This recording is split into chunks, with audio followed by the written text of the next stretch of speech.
छोटे से गांव में एक लड़का था, राजू। गरीब परिवार में जन्मा, फटे कपड़े, खाली पेट, मगर दिल में बड़े सपने।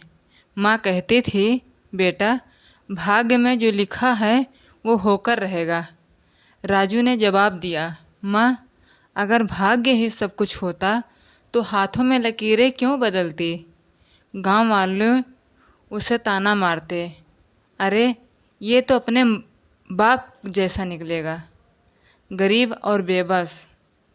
मगर राजू हर ताने को सीढ़ी बनाता गया।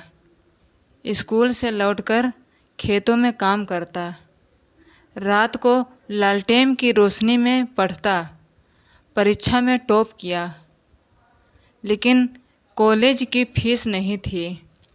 तभी गांव के एक बुजुर्ग मास्टर जी ने कहा, राजू, भाग्य वो नहीं जो जन्म से मिला, भाग्य वो है जो मेहनत से बनता है। राजू शहर गया, मजदूरी की, होटल में बर्तन धोए और साथ ही पढ़ाई करता रहा। राजू अब शहर में था, एक हाथ में किताबें, दूसरे में बर्तन। कई बार नींद भूख से पहले आती, मगर सपनों की आग उसे कभी थमने नहीं देती। एक दिन होटल के मालिक ने कहा, इतनी पढ़ाई क्यों करता है, आखिरकार बनना तो नौकर ही है। राजू की आंखों में आंसू आ गए, पर होठों पर एक मुस्कान थी। आज मैं नौकर हूँ, पर कल मैं मालिक बनूंगा और शायद आप जैसे किसी को नौकरी भी दूंगा।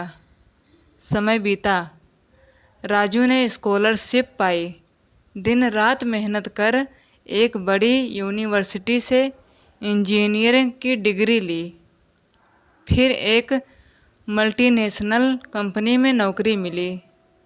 गांव लौटा तो वो वही राजू था, मगर अब उसके कपड़े बदले थे, आत्मविश्वास बदला था और गांव के लोगों की नज़रें बदल गई थी।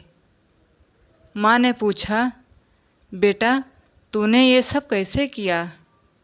राजू बोला, माँ, भाग्य तो लिखा था कि गरीब बनूं, मगर मैंने कर्म से अपना नसीब लिख लिया। कभी भाग्य को दोष मत दो, जब तक तुमने अपनी पूरी मेहनत ना की हो, क्योंकि भाग्य वही बदलता है जो खुद को बदलने की हिम्मत रखता है। राजू अब सफल इंजीनियर बन चुका था। बड़ी कंपनी में उस ऊंचा पद, गाड़ी, बंगला और वो सब कुछ जो कभी सपना था। लेकिन दिल अब भी गांव में था, वही मिट्टी, वही खेत, वही माँ, और वही आज भी कई राजू जैसे बच्चे जिनका सपना ताने और तंगी में दम तोड़ देता है। एक दिन राजू ने माँ से कहा, माँ, अब मेरा सपना है किसी और के सपनों को मरने ना दूँ। उसने गांव में एक स्कूल खोला, कर्म विद्या मंदिर, फीस ना के बराबर। अनाथ, गरीब, किसान के बच्चे, सबको किताबें, ड्रेस, खाना भी मुफ्त। गांव वाले जो कभी ताना मारते थे, अब अपने बच्चे को उसके स्कूल में भेजने लगे। एक बार गांव के वही बुजुर्ग मास्टर जी स्कूल देखने आए। आंखें नम थी। बोले, राजू, तूने सच में साबित कर दिया, भाग्य का लिखा भी बदला जा सकता है। राजू मुस्कुराया, नसीब से नहीं, मेहनत से जीती जाती है ज़िंदगी मास्टर जी। आज मैं अकेला नहीं बदला, अब मैं भाग्य बदल रहा हूँ, अपने गांव का, अपने देश का।